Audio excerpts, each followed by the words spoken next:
In this example, I wanted to show you why it's worthwhile customizing or calibrating a particular data release for the specifics of the data recipient. So I'll take the example of a registry data set, and we have a number of different researchers who are requesting that data. We need to de-identify it for those researchers. Now, one option is to de-identify the data once and give all of the researchers exactly the same de-identified data set, and the other option is to calibrate the de-identified data set to the needs of the researchers. And I'm going to talk about the second example. I will go through the privacy analytics tool. I'll use the privacy analytics tool to illustrate this. I will use a registry of births in Ontario.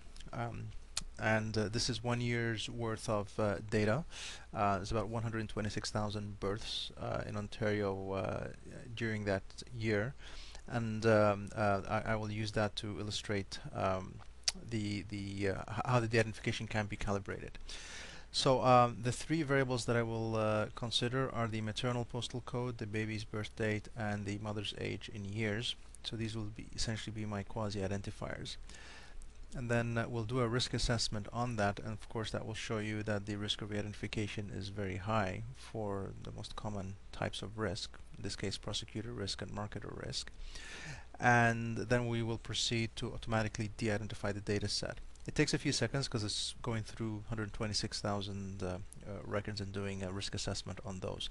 So as you can see, 100% of the records in this registry are high risk. We will then proceed to de-identify this data set. So we'll say for the postal code, we will define this hierarchy from 6-digit postal code to 5 to 3 to 1. Date of birth will be date, month, year, quarter, year, and age would be original age in years, 2-year intervals, 5 years, 10-year intervals. So for our first researcher, he really doesn't care that much about the postal code. So we will change the weight of the maternal postal code and reduce it from 1 to 0.5. The most important variable is the baby's birth date, so that remains the weight remains high, and then the mother's age is somewhere in between, right? By changing the weights, we're essentially saying which variable is important. So the variables with the high weight are more important, the variables with low weight are less important. And this is telling the de-identification algorithm to avoid distorting the more important variables and try to find a solution that will guarantee the risk of identification is below the threshold, but with minimal distortion to the most important variable. So now we'll run it, run the de-identification, and see what results we get. And it'll take a couple of seconds for that to occur. And now remember, this algorithm is producing the globally optimal solution. So this is the best possible solution given the particular weights and the various other parameters that have been provided for this. And it'll also minimize the amount of suppression that is done to the data sets. And for such a large data set, the optimization will take about 5 or 10 seconds, as we're seeing right now. And then it'll give us the risk assessment result. And here we see that the postal code has been generalized from 6-digit postal code to 1 digit. The baby's date of birth been generalized to the month and year, and the mother's age remained the same. So essentially, it generalized the postal code the most, and kept mother's age intact and had to do some generalization on the baby's date of birth.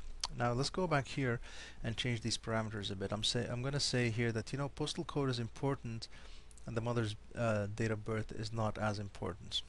Okay, so this will be the second researcher who assigns different weights to the variables, and again we'll run the identification algorithm. And what I wanted to show you are the differences between the two results to illustrate how the choice of weights can have an impact. So essentially, for each researcher, they may assign different weights to different variables, and by customizing the identification to their needs, you provide them with the most data.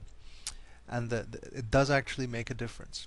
So this is the advantage of customizing or calibrating the identification to the particular needs of the researcher rather than coming up with one solution fits all and have one de-identified data set for everybody. Okay, so here I'll put them side by side, and as you can see, in this particular case, the optimal solution resulted in the mother's age being in a 10-year interval, but the postal code was, we had the first three characters of the postal code, and in this case, the baby's date of birth had to be generalized a little bit more to quarter year rather than month year. But given the importance of postal code for the second researcher, the substring for the postal code was kept to the first three characters as opposed to the first character only in the first case for the first researcher. So by taking into account the specific needs and the specific importance of the variable for a particular disclosure, a particular release of the data, we can calibrate it and ensure that the important variables are distorted the least, and we can still produce data sets that are as useful as possible to the end user.